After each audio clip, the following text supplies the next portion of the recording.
At the moment, the clock in the Führer bunker struck 3:30 p.m. on April 30th, 1945. The world believed the nightmare had ended.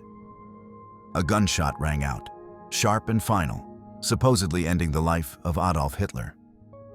But if we rewind that moment, brush off the dust of time and the pre-programmed beliefs, a different picture, far darker and more complex, emerges. Was it not the end of a monster, but the opening act of the most spectacular deception in modern history? For 8 decades, we have lulled ourselves to sleep with the story of a double suicide. A cyanide capsule for Eva Braun and a bullet to the temple for the Führer, followed by flames consuming everything in the Reich Chancellery Garden. Everything was too neat, too perfect for the happy ending the Allies craved. However, when the cold light of 21st century technology shines on those crumbling files, cracks begin to appear in that historical wall. An advanced artificial intelligence, AI system, when fed millions of pages of declassified documents from the FBI, MI6, and interrogation reports from the Soviet NKVD, reached a conclusion that would make any historian shudder. The probability that Adolf Hitler died that day is barely less than 30%. The remaining 70% points in only one direction: survival. AI cannot lie. It is not swayed by emotion. It only sees the inconsistencies that humans have deliberately ignored. First is the ludicrous contradiction in the testimonies of eyewitnesses. The cook swore he saw large pieces of bodies remaining after the fire, while the secretary insisted the corpses were completely reduced to ash. The bodyguard said Hitler died before the gunshot, while the valet claimed he fell after it. Who was telling the truth? Or were they all acting out a carefully rehearsed script to buy time for their true master to make a clean getaway? But the most damning evidence, the thing that tore apart the velvet curtain of lies, only arrived in 2009. For over half a century, a skull fragment with a bullet hole kept in Moscow was considered the Holy Grail, the only physical evidence of Hitler's death. Then, American geneticists, with modern DNA testing equipment, delivered a slap in the face to history. It was the skull of a woman under 40. If that wasn't Hitler, then whose charred corpse did the Soviet army pull from the bomb crater that year? Was it just a pitiful body double, a reluctant actor in the final act of the Third Reich? Even Stalin, the old fox of the Kremlin, seemed to know the truth. At the Potsdam Conference, when Truman asked if Hitler was dead, Stalin coldly replied, "No, perhaps he is hiding in Spain or Argentina." Why would someone holding the body sow such doubt if he was truly certain? The truth is probably that Stalin never had the real body. He only had a double's corpse, and he knew it. The war didn't end in May 1945. It just shifted from a blazing battlefield to a silent pursuit in the shadows, where the prey was always one long step ahead of the hunters. If Hitler didn't die in Berlin, where did he go? How could the most wanted man on the planet vanish from a blockaded Europe?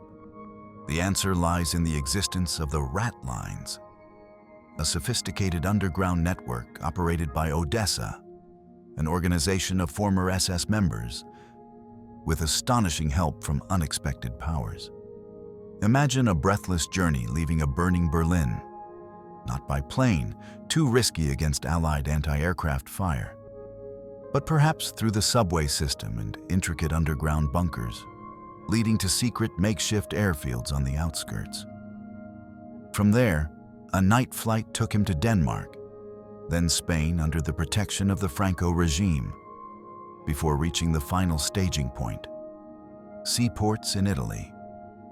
Here, the role of the Vatican and figures like Monsignor Krunoslav Draganovic became pivotal. Under the guise of humanitarian aid, thousands of Red Cross passports were issued to war criminals. If Adolf Eichmann, the architect of the Holocaust, could calmly board a ship to Argentina under the name Ricardo Clement, why couldn't his boss? Money was never an issue. Operation Bernhard, the largest counterfeiting operation in history by Nazi Germany, had pumped billions of dollars into secret Swiss accounts. Names like A. Wolf on post-war withdrawal slips, with shaky handwriting identical to the Führer's in his final years, are faint signs of the endless financial resources fueling this escape. But the most spectacular escape vehicles were undoubtedly the U-boat Sea Wolves. Two submarines, U-530 and U-977, became legendary not for their combat records, but for their mysterious disappearances. When Germany surrendered, they didn't raise the white flag. They dived deep into the Atlantic, undertaking an unimaginable journey lasting months underwater. When they suddenly surfaced off the coast of Argentina in July and August 1945, too late compared to the war's end date. Their fuel tanks were empty, and the crews were silent as graves. What happened during those missing months? Reports from Argentine intelligence noted these submarines secretly docking at remote bays in Patagonia before officially surrendering. Heavy crates were unloaded in the night. What did they contain? Reich gold, secret documents, or the luggage of a special guest safely brought ashore before the surrender play was enacted? The appearance of these U-boats is the perfect puzzle piece for the theory of a unique ocean crossing, taking the eagle from the ashes of Europe to the promised land of South America. Argentina under Juan Perón was a Nazi paradise. But Hitler, if alive, couldn't live openly like Eichmann or Mengele. He needed an absolute hideout, a place where even later spy satellites would struggle to see.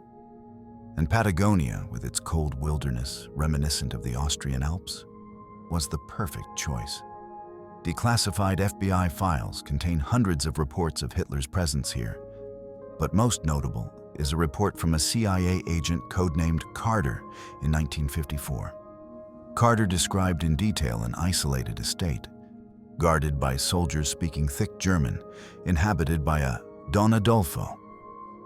This man had all the unmistakable identifying features: an Austrian accent, a hypnotic gaze, and especially a trembling left arm, a lingering effect of the failed 1944 assassination attempt that only the real Hitler had.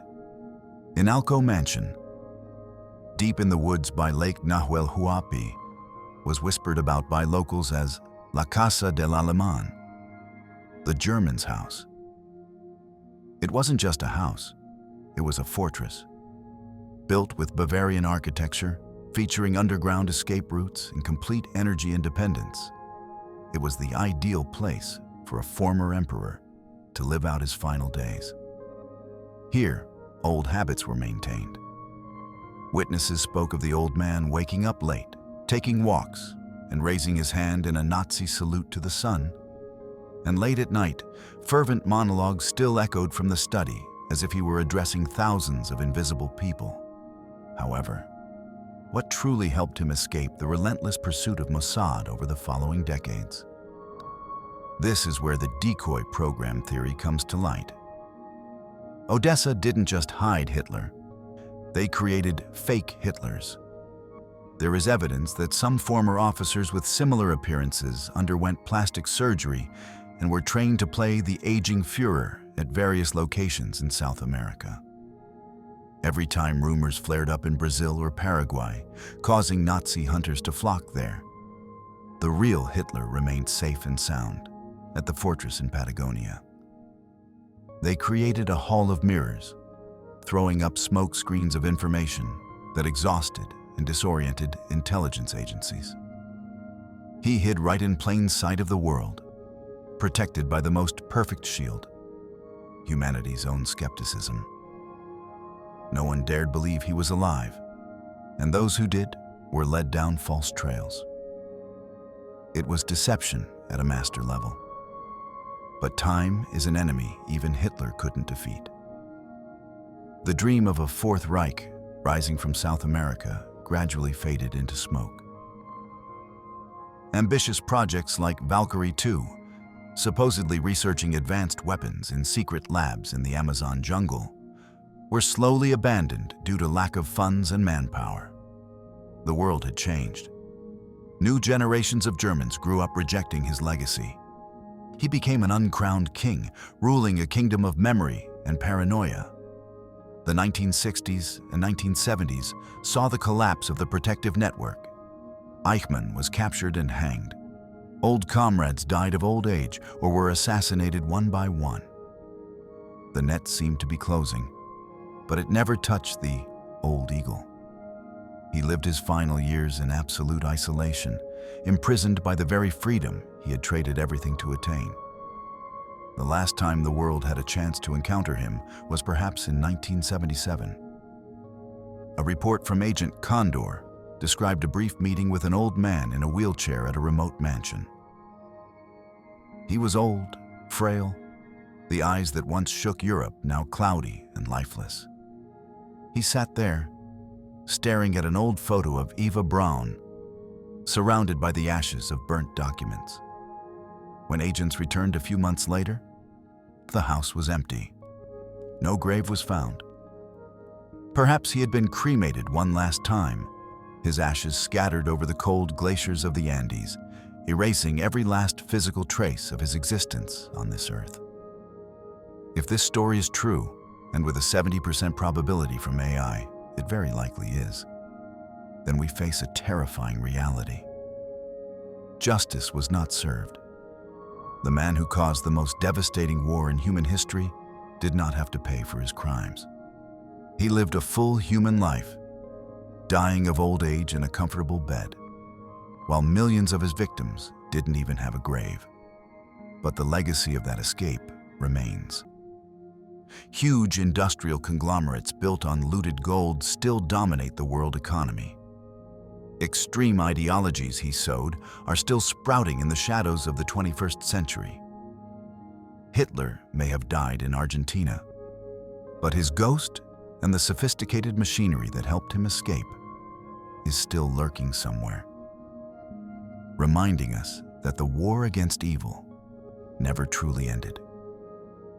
It just shifted to a new, more sophisticated, and exponentially more dangerous form.